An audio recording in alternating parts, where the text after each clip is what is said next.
Recuerda que los mandamientos se deben cumplir por amor, no por culpa, ni por miedo, ni por egoísmo. Entonces, mientras más conscientes seamos de que estamos cumpliendo algo dentro del amor, eh, va a ser, creo, lo correcto. Muy bien, Carlita. El amor es una de las cosas más importantes que hemos visto. ¿Por qué? Porque Dios le muestra a su pueblo y le dice, miren lo que yo ya he hecho, yo los amo, ¿no? Y por lo tanto, la respuesta de la obediencia debe ser basada en el amor. O sea, yo quiero hacer esto porque te amo, porque eres importante para mí, porque estoy agradecido contigo, por eso lo quiero hacer. A eso es donde nosotros debemos apuntar, a esa motivación. Naturalmente no es fácil. Naturalmente vamos a buscar hacerlo por egoísmo, por orgullo, por temor, por culpa y por demás diferentes motivaciones que en el fondo reflejan un egoísmo grande, ¿no? Entonces, eh, lograr que nosotros podamos obedecer o podamos tratar de obedecer a Dios por amor, es también resultado, queridos hermanos, de la comunión con Dios.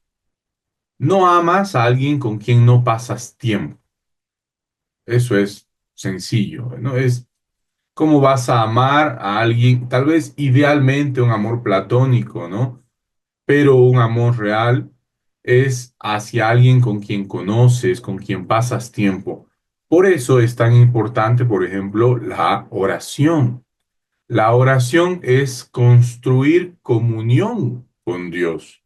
Sin oración, sin momentos en el día donde tú puedas orar con tranquilidad, darle un tiempo de calidad a Dios sin otras distracciones, no se puede construir comunión. Y sin comunión difícilmente habrá pues amor. Y por lo tanto la obediencia a sus mandamientos va a tener motivaciones, eh, malas motivaciones, ¿no? Incorrectas motivaciones. Bien, gracias Carlita, excelente. ¿Qué más se acuerdan, hermanos? ¿Hay algo que les haya quedado grabado de lo que hemos estado estudiando del capítulo 20?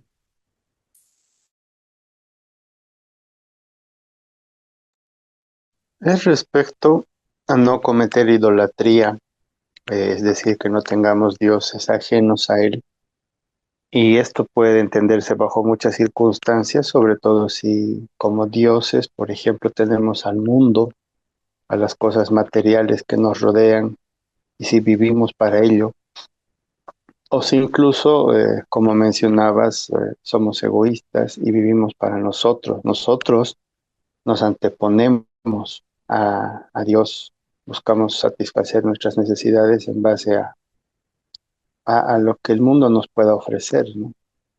Eso es lo que recuerdo, una de las cosas. Bien, excelente. Gracias, Henry. Sí, pues habíamos visto que somos personas que tenemos necesidades, ¿no? Tenemos una necesidad de sentirnos seguros, de sentirnos valiosos, de tener propósito, ¿no? Necesidad de alimentarnos, de estar abrigados. Y todas estas necesidades, hemos sido creados con estas necesidades que están diseñadas para que Dios llene estas necesidades, para que Dios cubra estos, como dijimos la otra vez, entre comillas, estos vacíos, que solo puede llenarlos o que están hechos y diseñados para que Dios los llene. ¿Qué es la idolatría? Es cuando yo pongo mi esperanza, mi confianza en otra cosa o persona que no sea Dios. Por ejemplo, lo más común es poner esa esperanza o confianza en mí mismo, ¿no? Yo me voy a proveer protección, yo me voy a proveer valía, yo me voy a proveer esperanza. ¿Cómo voy a buscar recursos para hacerlo, ¿no? Y utilizo las cosas del mundo para poder satisfacerme bajo mis estrategias. Entonces, en ese caso, yo siempre estoy en el trono. Yo siempre soy lo primero. Dios, Dios está en mi vida, en el caso de la idolatría, está para satisfacer mis necesidades, entonces lo busco con la condición de que Él me satisfaga. En ese sentido, yo estaría siendo egoísta, orgulloso, ahí viendo que Dios está solamente como una herramienta para hacerme feliz. Por lo tanto, eso es idolatría, eso es egoísmo. Dios es lo primero, Dios debe ser lo primero. Y para que Él sea lo primero, debemos amarlo. Y para amarlo no podemos obligarnos a amarnos, ¿no? Y decir, desde hoy te voy a amar, listo, ya, te amo. No funciona así, ¿no? El corazón no funciona así. Tal vez la razón, que es parte del corazón, pero somos seres integrales, tenemos emociones, tenemos sentimientos que nos mueven y Dios nos ha creado así. Entonces, para que nosotros podamos amar a Dios, debemos aprender a disfrutar de Dios, porque el ser humano ama lo que disfruta, lo que el corazón, donde encuentra placer el corazón, ahí quiere quedarse, ya sea una persona, ya sea una acción, ya sea lo que sea, el corazón ama lo que disfruta. Entonces, debemos aprender a disfrutar a Dios, a disfrutar de su comunión, de su compañía, de su guía, del plan que tiene para mi vida, a disfrutar de su palabra. Por lo tanto, mi sugerencia para ustedes, ya que he notado que no estamos, al menos parece que no, entramos muchos a la reunión de oración. En la mañana generalmente somos dos o tres personas, pero tal vez cada uno de ustedes tiene su tiempo de oración independiente y está bien. Eso es lo que quiero decir. Esa es mi sugerencia. Debemos priorizar la oración, pero no por una obligación y que, ay, tengo que orar, no tengo tiempo, ¿qué voy a hablar? Me distraigo, no, sino porque vamos a oración y decimos, Señor, a ver, quiero pasar tiempo contigo, quiero aprender a disfrutar de ti, porque si disfruto de ti, puedo amarte y de ese modo, al amarte, obedecerte correctamente. Como Jesús decía, el que me ama, guarda mis mandamientos, por un tema de amor. Un ejemplo claro de eso es José. Hemos estudiado ya Génesis. Cuando José está frente a la tentación de estar con una mujer que es casada, José dice, por amor a Dios, dice, ¿cómo yo le voy a hacer esto a Dios? No, no, no puedo hacer esto porque ¿cómo le voy a hacer algo así a Dios? Ahí nos muestra el corazón de José, cómo José amaba a Dios. Si nosotros tenemos pareja o tenemos una persona en nuestra vida a quien amamos mucho, pensemos en una persona a quien amamos mucho, y por algún motivo se nos presenta la oportunidad de hacer algo que nos va a dar placer, pero eso le va a hacer daño a la persona a la que amamos, es muy probable que digamos, no, no lo voy a hacer, prefiero resistir este deseo a lastimar a la persona que amo. Eso está mostrando el corazón de José. Dice, ¿cómo voy a hacer esto a Dios? Entonces, cuando nos enfrentamos o nos encontramos frente a los mandamientos, es lo mismo, es, quiero hacer esto porque amo a Dios o no voy a hacer esto porque me importa a Dios, no quiero lastimarlo, no quiero ofenderlo, no quiero que nuestra relación se vea perjudicada, porque el pecado, eso es lo que hace. Una de las especialidades del pecado, hermanos, es romper relaciones. Atentos ahí, veamos cómo están las relaciones en nuestra vida. Una de las especialidades del pecado es romper relaciones, lastimar relaciones. Y la primera que se rompe o que se lastima o que se lastimó fue la relación con Dios, como fue en el paraíso, ¿no? El ser humano pecó y la relación con Dios, ¿qué pasó? Se rompió. También se rompió la relación entre el hombre y la mujer, ¿no? Y se cubrieron y se les dio vergüenza y se acusaron uno al otro y tu culpa, no, mi culpa, tú me diste que no sé qué, que no sé cuánto. Se rompió la relación. Incluso el ser humano consigo mismo rompió su relación, su identidad se vio afectada. Entonces, nosotros evitamos el pecado, obedecemos los mandamientos porque amamos nuestra relación con Dios. Cuidamos como una plantita nuestra relación con Dios. Nos gusta, disfrutamos nuestra relación con Dios. Y yo les contaba la otra vez un hábito que, que traté de construir en mi vida y que ha funcionado, ¿no? Es que a mí me pasaba que yo por un tiempo me dejé de disfrutar de Dios. Todo lo hacía por obligación, ¿no? Ay, tengo que levantarme temprano. Ay, tengo que orar. Ay, tengo que estudiar mi Biblia. Ay, no, todos los días tengo que hacer esto, debo hacer esto. Y era más una obligación por disciplina, por hábito, que por disfrute. Y me encontré con el pasaje en Apocalipsis cuando Dios le habla a la iglesia de Éfeso y le dice, has olvidado tu primer amor. Haces muchas cosas, sirves en el ministerio, estás haciendo muchas cosas, pero has olvidado tu primer amor. Entonces empecé a decirle a Dios, ¿no? O sea, yo estoy aquí para disfrutar de ti. He venido a orar, no porque tenga una agenda, no porque sea mi obligación, sino porque quiero aprender a disfrutar de ti. Quiero disfrutar. Entonces hablemos. ¿Qué tienes para decir? ¿De qué quieres hablar? Aquí estoy, disfrutemos. Y me encontré con que al principio, cuando conocemos a Dios, es claro, está el primer amor, es el fuego, ¿no? Pero luego cuando pasan los años, viene esta sensación de como que tengo que hacer las cosas y parece que olvidamos nuestro primer amor. Y Dios se vuelve, en este caso, como un gusto adquirido, como algo que empiezas a hacer para disfrutarlo y al principio no tanto y luego sí, y luego sí, y luego sí, y luego ya no lo quieres dejar, luego te encanta, luego tu corazón te pide, a tu corazón le gusta estar en comunión con Dios y por lo tanto lo busca sin necesidad del debo hacer esto, sino quiero hacer esto. Me gusta, disfruto. Se pasa el tiempo y no me doy cuenta de que había pasado el tiempo y sigo disfrutando de Dios. Entonces, les animo a buscar a Dios con un afán de disfrutarlo, pero de disfrutarlo, hermanos, o sea, de que sea algo agradable para mí. Y eso muchas veces se construye como un gusto adquirido. ¿Qué es un gusto adquirido? A ver, am, ¿saben, hermanos, lo que es un gusto adquirido?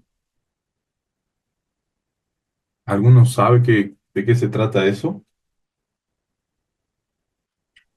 Algo que a medida que vas haciéndolo se vuelve algo que disfrutas. No necesariamente desde el inicio, pero a medida que lo vas haciendo y eres consciente de eso, lo disfrutas. Así es. Por ejemplo, el café. A muchas personas, cuando lo prueban por primera vez, no les gusta. No es, ¿qué es esto? ¿Es amargo o es dulce o qué es esto? Feo. Pero a medida que vas probando, lo vas probando y pruebas diferentes sabores y olores y dices, qué rico el café. Y después cada día quieres café, ¿no? Y todo el tiempo. Entonces, eso es un gusto adquirido, es algo que vas adquiriendo, que al principio parece que no, pero luego a medida que lo vas probando, te gusta y te gusta más y luego lo quieres todo el tiempo. Bueno, pasa también eso con la relación con Dios. Llegan momentos donde lo vas probando, lo vas probando, y luego ya te encanta, ¿no? A mí no me gusta, a mí me encanta, dice el meme, ¿no?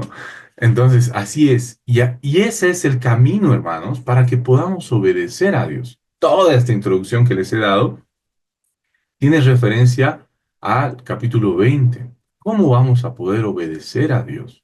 ¿Cómo vamos a poder seguir ese camino? Bueno, la forma es el amor. La forma es disfrutar de Dios. La forma es cuidar la relación que tenemos con Él, porque para eso están los mandamientos. Dios le muestra a su pueblo y le dice, esta es la forma en cómo quiero que nos relacionemos. Cuando tú, a las personas que se han casado, cuando se van a casar, ¿no? Tu pareja te dice, a mí me gusta esto y no me gusta esto. No me gusta que me grites. No me gusta que me hagas esto. O me gusta que me regales flores. Entonces, tú dices, ok, y lo haces, ¿no? Porque amas a la persona que está contigo y quieres que esté feliz. Es lo mismo con Dios. Dios dice a mí me gusta esto, ¿no? Esta es la forma en cómo quiero que nuestra relación continúe. ¿Aceptas? ¿Aceptas el pacto? Te dice, ¿no? Y el pueblo dice, sí, aceptamos, haremos todo lo que el Señor haga, Éxodo 19. Todo lo que el Señor diga, eso haremos. Bien, aceptaron el pacto. Entonces, nosotros hoy, ¿aceptamos? ¿Aceptamos esta relación? Bueno, entonces, esto me gusta, dice Dios. Y esto no me gusta. No me gusta que tengas otros dioses. Si vamos a tener una relación, quiero que seas leal. Me gusta la lealtad. Me gusta la fidelidad.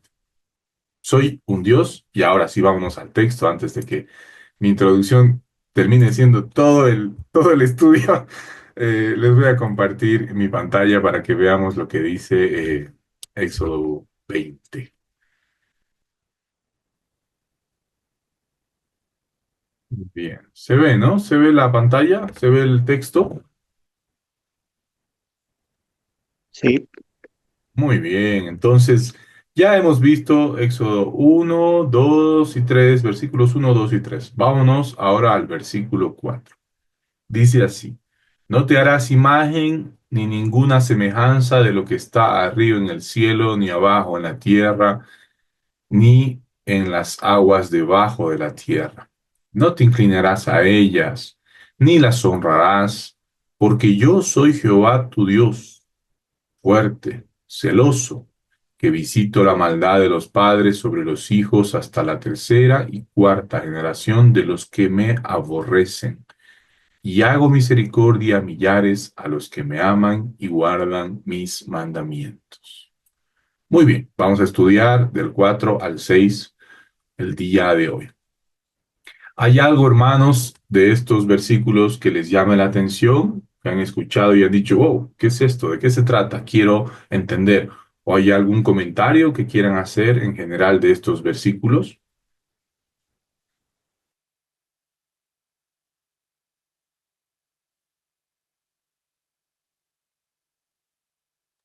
La parte en la que habla hasta por generaciones me llama la atención, ¿no? No es, o sea, es un Dios presente en ese momento, pero también habla de futuro e impacto que puede haber más adelante.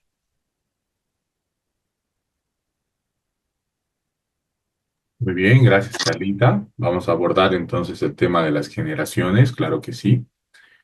¿Alguien más, hermanos? Buenos días, son dos. En la parte donde dice también que visito, ¿a qué se refiere visita? Bien, gracias, gracias, hermana Estrella, lo vamos a ver. ¿Alguien más, hermanos? ¿Una persona más?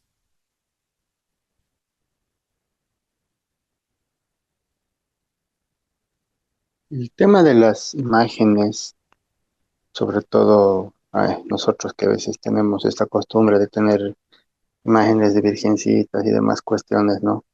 Que, que acá menciona que no tengamos eso. A ver si lo podemos ahondar. Muy bien, gracias, hermanos.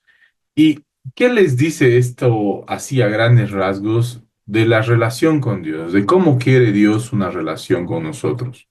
Sí, vamos a abordar todo lo que han mencionado, pero específicamente, ¿qué les dice de lo que quiere Dios? De cómo Él quiere una relación con nosotros, cómo quiere que sea esta relación. No te harás imagen ni ninguna semejanza de lo que está arriba en el cielo, no te inclinarás, no las honrarás, porque yo soy Jehová tu Dios, fuerte, celoso, que visito la maldad de los que me aborrecen y hago misericordia a millares de los que me aman. ¿Quién nos dice esto de la relación con Dios?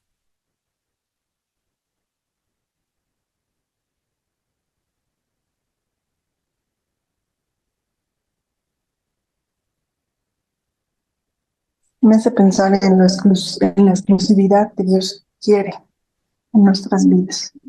Él quiere tener el primer lugar. Muy bien, gracias, Carlita. Gracias. Una pista que nos va a dar el texto es acá. Dice, porque yo visito la maldad, bla, bla, bla, de los que me aborrecen. Y hago misericordia a millares de los que me aman y guardan mis mandamientos. Nos está diciendo que la relación con Dios tiene que ver con el amor y con el odio.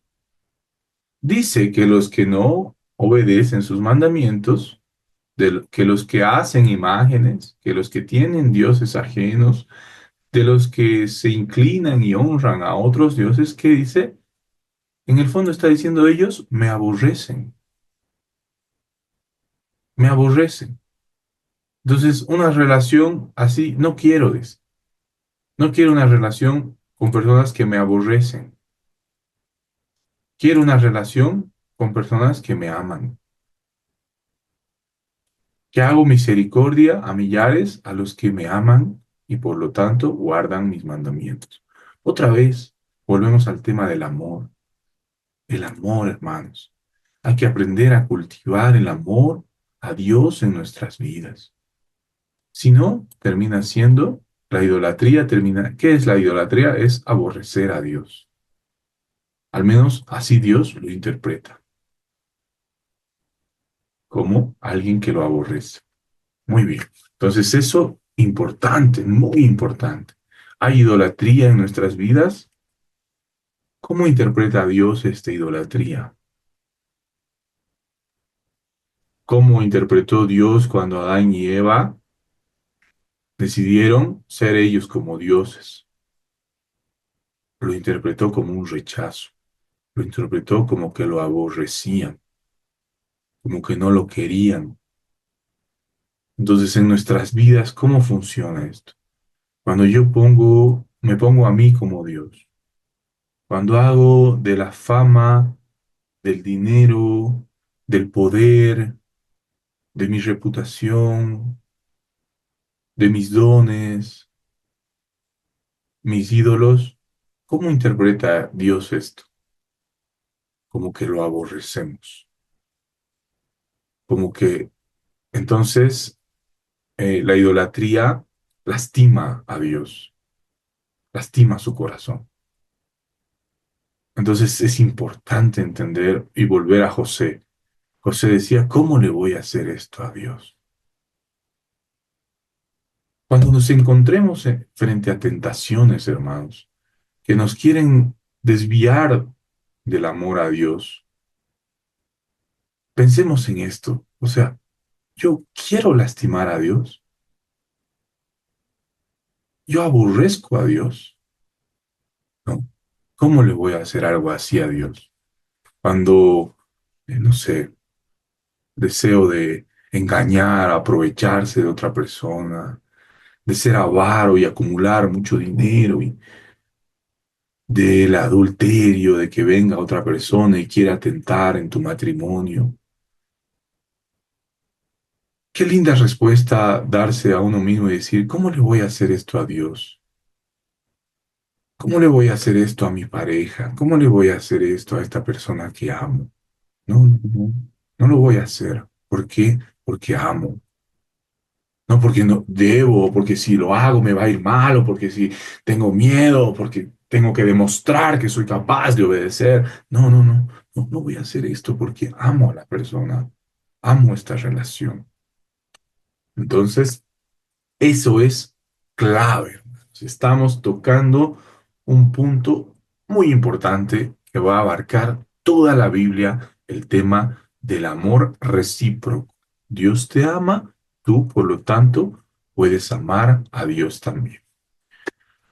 Muy bien, vamos a ver entonces algunos temas, algunos conceptos de estos versículos. Vamos a ver primero el tema de, dice, como dijo Henry, no te harás imagen. Bueno, ¿qué pasa cuando nos hacemos imagen? Dice que Dios es espíritu. Entonces, cuando el ser humano hace una imagen, ¿no?, de Dios, quiere tener una forma, está limitando a Dios.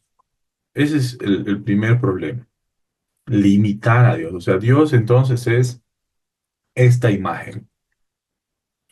Una imagen de madera, una imagen de piedra, una imagen de cualquier material que ustedes imaginen. Esto es Dios. Y Dios dice, no, no hagas esto. ¿Por qué? Porque eso lo limita. Como, o sea, no es que lo limita en nuestra mente, ¿no? Ah, que solo Dios, Dios es solo esto. No, en realidad Dios es mucho más.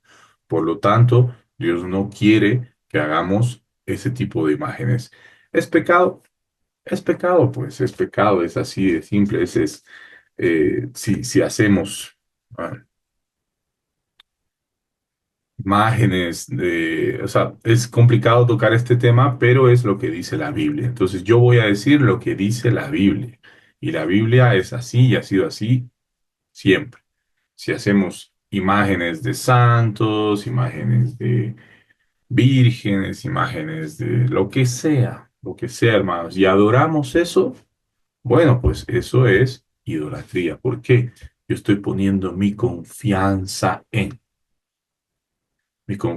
ese santo, mi confianza en esa cosa, mi confianza. Si yo le pido a esta imagen me va a cumplir. Entonces ahí está mi confianza y ahí está mi infidelidad a Dios. ¿No? Se entiende así. Entonces es, es pecado y no es bueno. La Biblia está clarísima que no te harás imagen y luego dice, no te inclinarás a ellas ni las honrarás. ¿Qué significa honrar? Honrar, la palabra honrar viene de la traducción del significado, algo que es pesado. El significado es eso, algo que es honrado es algo que es pesado. De ahí viene esa palabra y luego se ha ido construyendo un significado que significa que si es pesado es algo que tiene mucho peso en mi vida, es algo que es importante para mí. Yo honro algo que para mí, que si tiene mucho peso, es valioso, es importante. Es algo a lo que le voy a deber mi respeto. Es algo que voy a valorar mucho, como si tuviera una caja de oro que es muy pesada. Bueno, eso es honrar. Entonces yo, esto está mi caja de oro que es pesada, la guardo en el mejor lugar. Le pongo en esa caja mi confianza y digo, con esta caja voy a lograr ser feliz. Y con esta caja, cuando me vean que lo que tengo, me van a decir, wow, qué genial eres. Entonces empiezo a imaginar cosas, ¿no? Entonces invierto mi esfuerzo, mi imaginación, mi respeto, mi confianza. Eso es honrar. Entonces dice Dios, no vas a hacer esto. A otros dioses, no. No pongas tu imaginación, tu esfuerzo, tu valía, tu confianza en otros ídolos. No lo hagas, no le des valor, no le des mucho peso a los ídolos, a otros ídolos. Incluso si el ídolo eres tú, a tu ego, no lo honres a tu ego, no, honra a Dios y Dios te va a honrar a ti. Punto. Entonces es importante entender esto de qué significa honrar, porque fácilmente lo hacemos hacia los ídolos, ¿ya? Porque yo soy Jehová tu Dios, dice, fuerte, celoso. ¿Qué significa celoso? En la traducción que ha sido en hebreo escrito el Antiguo Testamento, En la traducción que se utilizaba esto celoso, se refiere a un compromiso apasionado.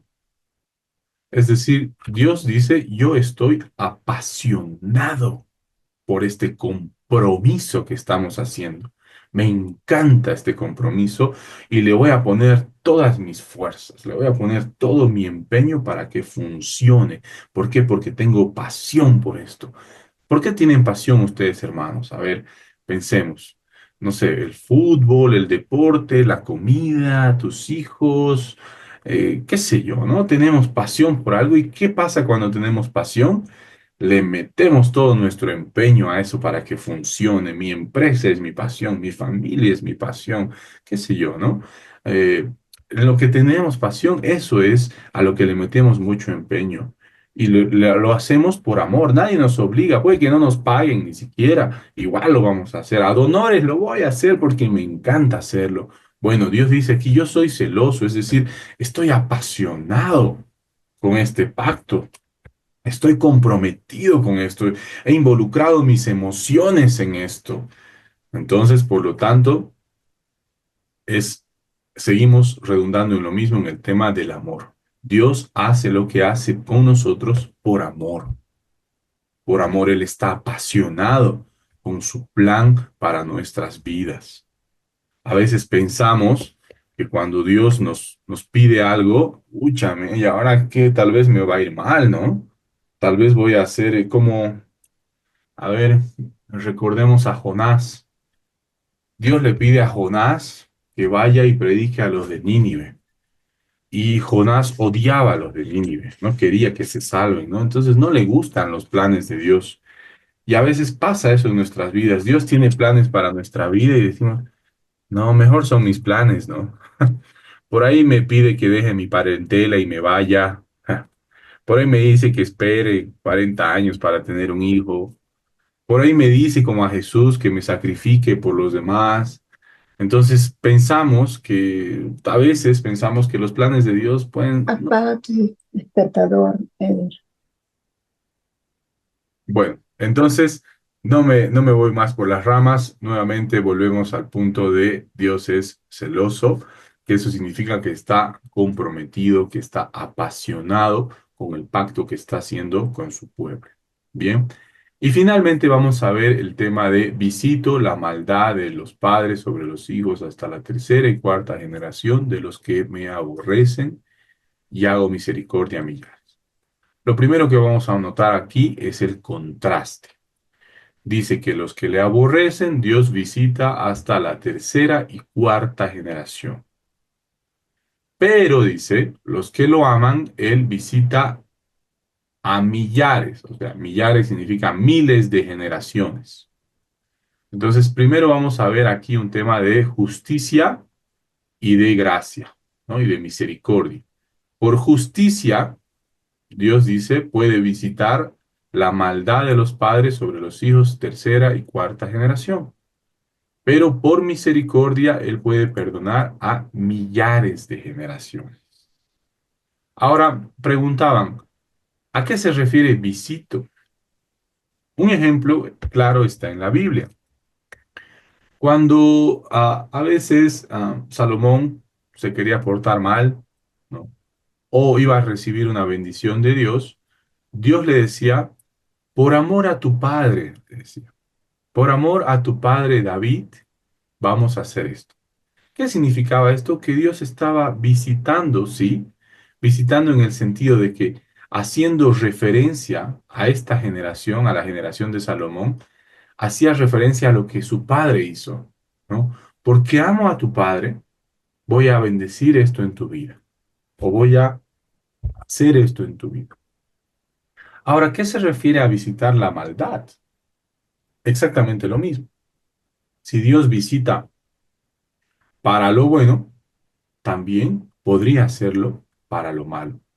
¿Y cómo se entiende esto en los tiempos del Éxodo, ¿no? En los tiempos del Antiguo Testamento? Bueno, era fácil para ellos de entender por qué, porque era una comunidad donde las acciones de cada uno tenían un impacto en los demás.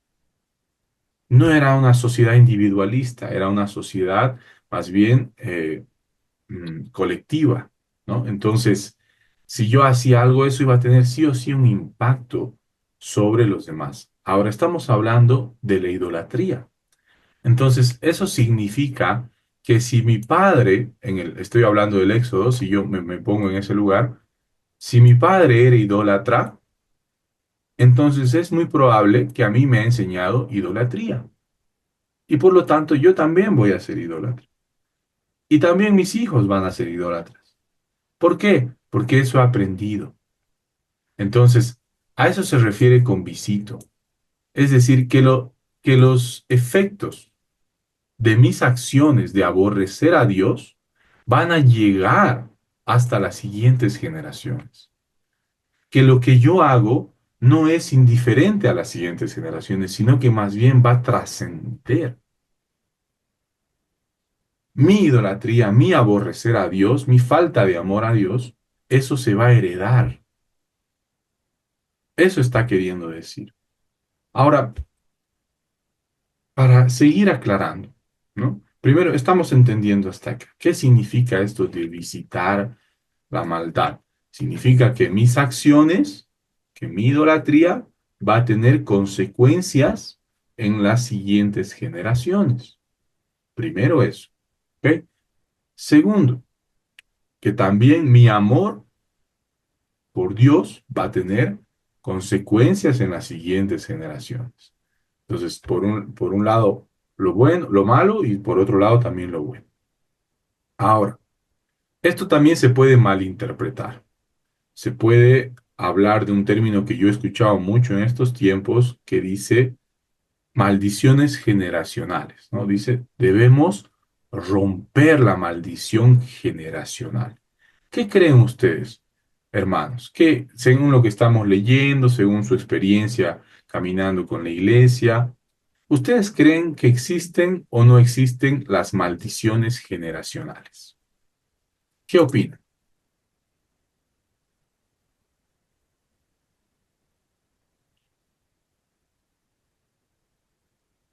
Sí, sí, pastor, yo creo que sí existen las maldiciones generacionales, porque si no me equivoco, en Deuteronomio habla de que tus hijos también van a seguir una maldición como la de Giezi, si no me equivoco, cuando Eliseo le dice, por haber hecho eso, ahora todos tus generaciones van a sufrir de lepra.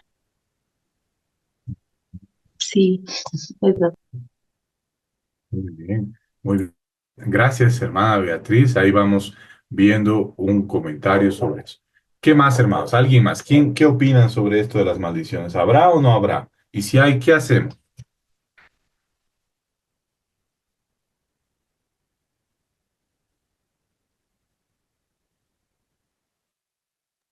Buen día, hermanos. A mí me parece muy impresionante que sí existen esas maldiciones generacionales, pero también es muy poderoso que Dios puede romperlas y tal cual dice que si le nos volvemos del pecado, Él puede bendecir 1000 generaciones y también habla hasta 3 generaciones de maldición, ¿no? Y ahora mismo yo escuché en las noticias, ¿no? Es muy bien sabido como en Corea del Norte, porque uno es cristiano, a 3 generaciones les castigan. O sea, es bien fuerte eso. Digamos que descubren que el padre es cristiano, al abuelo y a los nietos o a sus hijos de ese señor, los castigan. Entonces, sí, sí existen como maldiciones generacionales que están, como decía Beatriz, en la Biblia y se puede ver, digamos, a veces como que el alcoholismo, digamos que el padre es alcohólico, a veces los hijos son también, pero cuando uno se vuelve a Dios y se vuelve de sus pecados o hay arrepentimiento y Dios bendice esas generaciones. Y también hay bendiciones generacionales, ¿no? O sea, 1000 generaciones bendecidas y solo hasta 3 sufren la maldición, pero eso nos hace ver que Dios es mucho más misericordioso en amor, en perdón, que, que en castigo. Eso es lo que puedo ver. Bien, gracias, hermana Daisy. Muy claro esa explicación. Volvamos al tema de Visito, ¿no? Cuando mm, Dios le dice a Salomón, por amor, ¿no? Por el amor que tengo a tu padre, voy a hacer esto. Entonces, ¿qué significa esto de Visito? Que Dios toma en cuenta el amor que tenemos hacia Él y esto puede ocurrir tras generaciones. Dios toma en cuenta, pero aquí no está diciendo yo los voy a castigar, está diciendo visito. ¿Qué es una visita? Una visita no es precisamente un castigo. No podemos interpretar yo voy a castigarlos, yo voy a maldecirlos. No, no precisamente. Una visita se refiere a tomo en cuenta. Si mi padre, como les decía, era idólatra o aborrecía a Dios, bueno, Dios lo va a tomar en cuenta para la siguiente generación, pero no necesariamente es determinante. Que yo tome en cuenta algo no significa que esto va a determinar mi decisión, porque también tengo que tomar otras cosas en cuenta. Por ejemplo, vamos a ver en el caso de Ezequiel. Los invito a Ezequiel 18:20. Si alguien quiere buscarlo, Ezequiel 18:20 dice así: el alma que pecare, esa morirá. El alma que pecare, esa morirá. El hijo no llevará el pecado del padre, ni el padre llevará el pecado del hijo. Ezequiel ya en el Antiguo Testamento nos está hablando de de este concepto de ¿existen maldiciones generacionales? ¿Cómo son estas maldiciones generacionales? ¿Cómo funciona? Y a eso nos dice visito, que significa que lo toma en cuenta, pero no es determinante. Luego, Ezequiel nos dice, el alma que pecar, esa morirá. El hijo no llevará el pecado del padre. Vamos a ir también luego a Romanos, ya en el Nuevo Testamento. Romanos capítulo 14, versículo 12 dice, de manera que cada uno de nosotros, dice Pablo, dará cuentas a Dios de sí mismo. Otra vez empieza a hacer el énfasis ya en el Nuevo Testamento de que cada uno es responsable de sus actos, de sí mismo. Ocurre un suceso en el Nuevo Testamento cuando Jesús y sus discípulos se encuentran con un hombre ciego y los discípulos le dicen, ¿quién pecó? Les dice el papá. ¿Por qué él es así? Y Jesús dice, no, ustedes están pensando mal. No pecó ni el papá ni nadie. Él está así para la gloria de Dios. Dice. O sea, no había ahí una maldición generacional. Eso es lo importante.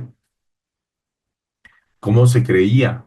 Generalmente era un pensamiento común de que existían las maldiciones generacionales. Segunda Corintios 5:17 dice, de modo que si alguno está en Cristo, nueva criatura es. Las cosas viejas pasaron, he aquí, todas son hechas nuevas. ¿Qué quiero decir con esto, hermano? Quiero aclarar un punto. Si nosotros hemos creído en Cristo, y puede ser que nuestros padres no, pero nosotros hemos creído y lo estamos amando y somos parte de este pacto. ¿Qué significa esto? Que nueva criatura es. Que Dios, si va a tomar en cuenta lo que hizo lo que hizo mi padre terrenal, su idolatría, también va a tomar en cuenta lo que yo estoy haciendo. También va a tomar en cuenta lo que Cristo está haciendo en mi vida. La Biblia nos enseña que Cristo murió en la cruz y con él clavó todas las consecuencias del pecado y nos perdonó. Si Dios puede tomar en cuenta el pecado de nuestros padres, sí, pero dice que nosotros ya hemos sido, al aceptar, al creer, hemos sido perdonados. Entonces no es algo que va a determinar nuestras vidas ya, ya no. ¿Por qué? Porque yo deposito mi fe y mi amor en Cristo. Entonces, aquí es importante entender si yo estoy haciendo eso. ¿Yo estoy depositando mi amor, mi confianza en Cristo o sigo yo caminando con ídolos? Antes de que nosotros empecemos a orar para romper maldiciones generacionales, lo que nosotros debemos hacer es dejar nuestros ídolos. Antes de que empecemos a orar por otra persona y le digamos, rompemos maldiciones generacionales, que yo he escuchado varias veces, antes de eso, debemos dejar nuestros ídolos. Y antes de eso, invitarle a la otra persona a dejar sus ídolos y a amar a Dios, porque eso es lo que va a determinar. De modo que si alguno dice, está en Cristo. ¿Qué significa este está en Cristo? Que confía en Cristo, que Cristo es Dios, su Dios, no hay otro Dios. Que dice, nueva criatura es. Las cosas viejas pasaron. Todo aquí es hecho nuevo. Mateo 26, 28. Porque esto es en mi sangre el nuevo pacto, que por muchos es derramada para remisión de pecados. Han sido perdonados. Ezequiel 18:20. El alma que pecare, esa morirá. El hijo no llevará el pecado del padre, ni el padre llevará el pecado del hijo. Entonces, para ir dejando claro este tema, porque el tiempo está terminando. El visitar se refiere a tomar en cuenta. Yo visito significa tomo en cuenta lo que tu padre hizo. Y claro, si tu padre era idólatra y tú también lo eres, porque eso te enseñaron, bueno, entonces ahí la cosa empeora. ¿Por qué? Porque como idólatra no tienes el deseo tampoco de cambiar. Y eso le vas a heredar a tu hijo. Entonces ya es una, dos, tres generaciones. Y tu hijo igual. Y yo tomo en cuenta eso, dice Dios. Ahora, si nosotros hemos cambiado, si nosotros hemos decidido poner nuestra confianza en Dios, nueva criatura es. Todo lo viejo ha pasado. Mi sangre, el nuevo pacto, porque aquí estamos hablando de un pacto, ¿no, hermanos? En Éxodo hay un pacto, pero con Jesús hay un nuevo pacto. Dice, el nuevo pacto de mi sangre es para remisión de pecados. Hemos sido perdonados. Nosotros, hoy hijos de Dios, no estamos atados en Egipto, no estamos atados al pecado, no somos esclavos, no estamos bajo una maldición generacional. Lo que sí podría afectarnos en nuestra vida a que el pecado pueda tener control es si somos idólatras, claro. Si somos idólatras, si tenemos idolatría en nuestra vida, obviamente las cosas no van a salir como esperamos, ¿no? Porque el ídolo, ¿qué trae a nuestras vidas? El ídolo trae pues maldición. Es así, pero no podemos de eso pensar, es que porque esto es una maldición generacional. No, esto, si tú eres idólatra, si yo soy idólatra, esta es una decisión personal. Antes de que nosotros estemos orando por romper maldiciones generacionales, Nosotros debemos dejar el pecado. Eso es lo primero. Si queremos ayudar a alguien que pensamos que tiene una maldición generacional, lo primero que debemos aconsejarle es que aprenda a amar a Dios y a dejar su pecado, a dejar su idolatría. Bien, entonces, hermanos, cerrando esto, Dios perdona los pecados. De eso se trata, ¿no? El nuevo pacto se trata del perdón de los pecados. Así que el tema de las maldiciones generacionales con el nuevo pacto quedaría nulo, ¿no? No hay, no hay tal. A no ser que tú también decidas vivir en idolatría como te enseñaron. Pero eso ya es otro punto. Eso es un tema personal, como dice también en Ezequiel, dice el alma que pecare. O sea, si tú has decidido vivir así, bueno, es tu responsabilidad. No tiene nada que ver con tu padre, es lo que tú has decidido, o tu madre, ¿no? Bien. Ok, hermanos, entonces hasta ahí vamos cerrando este tema, al menos yo. ¿Y por qué no? Esto ha podido acontecer que ha surgido dudas, así que vamos a anotar sus dudas, hermanos, para ir resolviendo la próxima clase. ¿Tienen alguna duda sobre lo que acabamos de estudiar? ¿Algún comentario o alguna opinión sobre lo que estudiamos? Por favor, háganlo conocer ahora. Gracias. Y hermano, tengo una duda. Entiendo que tal vez me he entendido mal también porque dicen, vamos a romper maldiciones generacionales. Y como se decía en algún momento, por la fe de uno,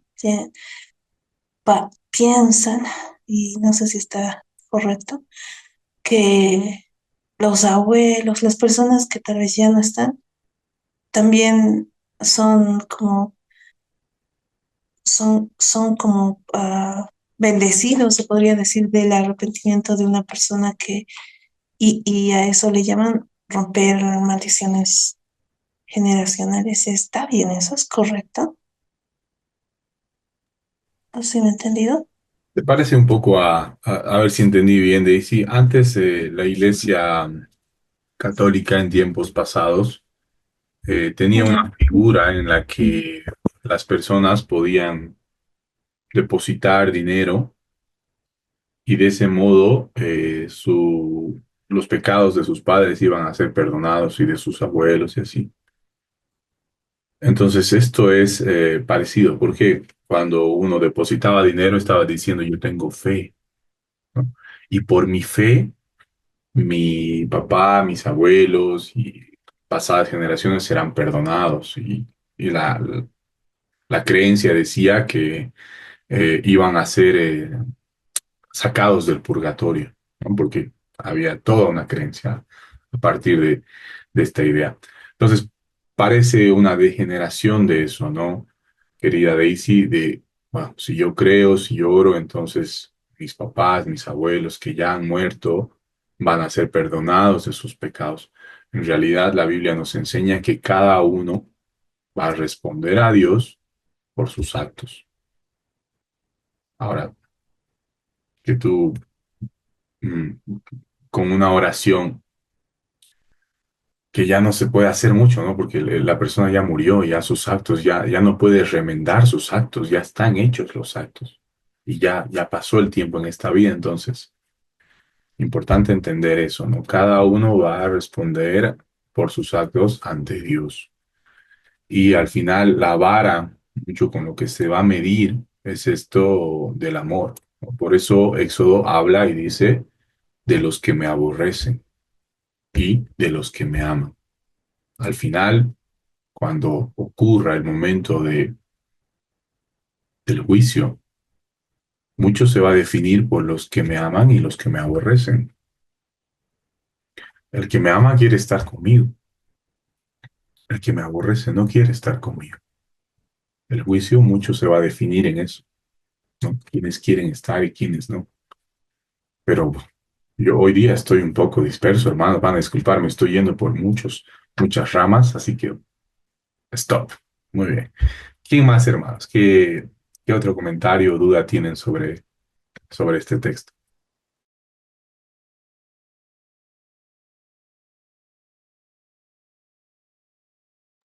Carlitos, perdón, buen día a todos. Bueno, He escuchado también en el tema de la idolatría a imágenes, que, bueno, no sé qué tanto de verdad será, pero dicen que como el enemigo de Dios es Satanás, ¿no? Él es un espíritu igual. Obviamente no es un espíritu, pero dice que en las imágenes, por eso dice que hay espíritus y espíritus malos, porque es una competencia de Dios, ¿no? O sea, porque Dios, Satanás quiere que adoren a eso y no a Dios. Es el enemigo número uno de Dios. Entonces, ¿qué tanto de verdad es? O sea, siempre dicen, ¿no? Hay un espíritu en cada idolatría, o sea, un espíritu, un demonio. Eso, por favor. sí, hermana Mary, estoy tratando de entender la pregunta. En el caso de que sea así, de que haya un espíritu, un demonio, am, ¿hacia dónde quiere ir, hermana Mary? O sea, ¿qué significaría eso para usted? Si hubiera un espíritu, un demonio en una imagen, en un ídolo, ¿eso cómo le afectaría a usted? Que estaría obedeciendo, ¿no? A lo que Satanás quiere, de que en realidad adoremos a ese espíritu que no es Dios, porque es el espíritu de Satanás, y no a Dios. Sí. Entonces, Mm, sí, lo escuché de muchos años, por eso es mm, que nunca había hecho esta pregunta, ¿no? mm. De que ahí hay un espíritu, pues porque es enemigo número uno de Dios. Excelente, sí, hermana Mary, excelente, porque claro, ese es el propósito que tiene el diablo, ¿no? De alejarnos constantemente de Dios. Ese es el propósito del pecado, de la tentación, alejarnos de Dios. De hecho, muerte, la palabra muerte significa alejado de Dios, alejado, fue lejos, separado de Dios, no como santo. Santo significa separado para Dios, apartado para Dios. Muerte significa alejado de Dios, apartado de Dios. Entonces, el propósito del pecado, de Satanás, de los demonios y potestades es eso, separarnos de Dios, alejarnos de Dios, distraernos de Dios, desviarnos de Dios.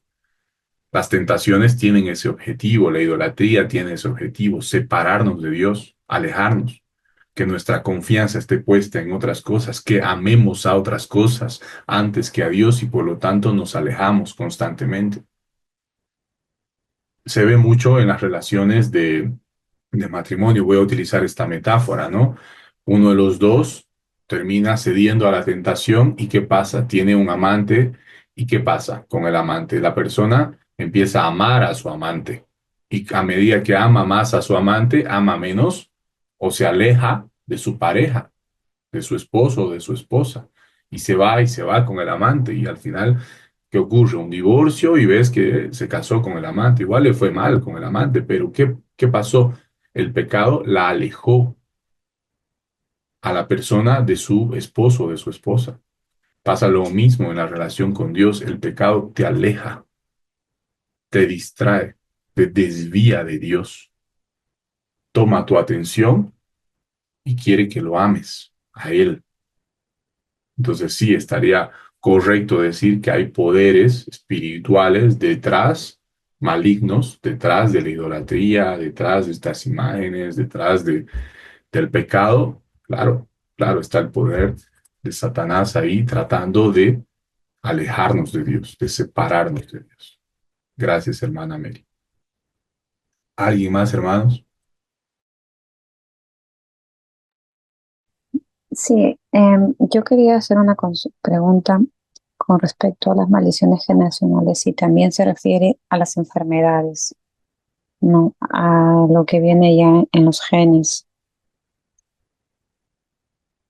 Por ejemplo, eh, yo trabajo en una escuela con niños con necesidades especiales, eh, que no pueden caminar o no pueden hablar. Entonces, yo quería saber si eso también es alguna maldición generacional, las enfermedades que dicen los médicos que vienen ya en los genes, ¿no? Por parte que algún padre lo tuvo o los abuelitos, algo así.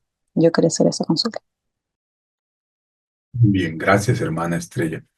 En primero debemos entender que vivimos en un mundo caído. ¿Qué significa un mundo caído? Que existe el dolor, el sufrimiento, la enfermedad. Esto sea o no cristiano. Si yo soy cristiano, igual me puedo enfermar. Si soy cristiano y como todo el tiempo dulce, pues me va a dar gastritis. ¿Ve? Me puede dar gastritis o voy a envejecer y al final voy a morir. Eso es independiente de mi fe. ¿Por qué? Porque vivimos en un mundo así, en un mundo caído. Entonces, las enfermedades son consecuencia del mundo en el que vivimos. Por eso Dios promete, ¿no? Jesús ha prometido una nueva creación. Ha dicho, vendré y haré una nueva creación, donde la creación será también redimida. Así que primero debemos entender eso, que la enfermedad existe, sea o no yo creyente, existe, ¿no? Ahora sí, ¿hay una herencia genética? Claro que sí, porque tengo el color de pelo que tiene mi madre.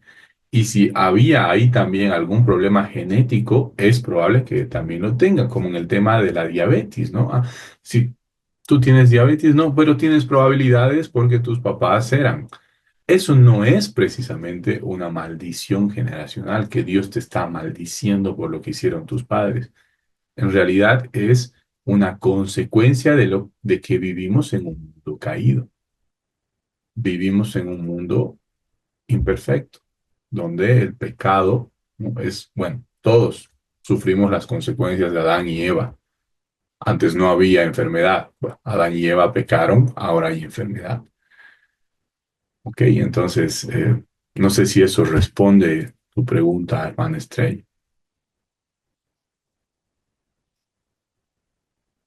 ¿Por qué lo digo? Porque, claro, podemos orar y decir, no, tú tienes esta enfermedad y vamos a romper esta maldición generacional y no pasa nada. Claro, porque no lo es una enfermedad. Y la enfermedad existe en este mundo. La muerte, la enfermedad, todos nos vamos haciendo viejos un poco más cada día. Es, es parte del mundo, de este mundo caído. Hermanos queridos, les cuento que ya va a ser las 8. Hoy día nos hemos deleitado, hemos disfrutado de pasar tiempo con Dios. Gracias por su tiempo, gracias por su paciencia y su atención. Eh, Cualquier consulta, yo tampoco lo sé todo, hay cosas que no sé, hay misterios. Con Dios hay misterios, Dios es mucho más grande que lo que podemos entender. Pero podemos buscar, investigar, preguntar, orar. Si hay alguna duda que ha quedado, por favor, escríbanla en el chat, la ponemos en oración, empezamos a buscar, a investigar y a ver qué Dios nos responde. Así que bueno, bendiciones, queridos hermanos. Nos vemos el día lunes. Que tengan un lindo fin de semana. Los voy a extrañar. Chao, chao. Bendecido, pastor, gracias. Bendecidos. Bendiciones, gracias hermanos. Lindo, Buen día a gracias. todos. Bendiciones.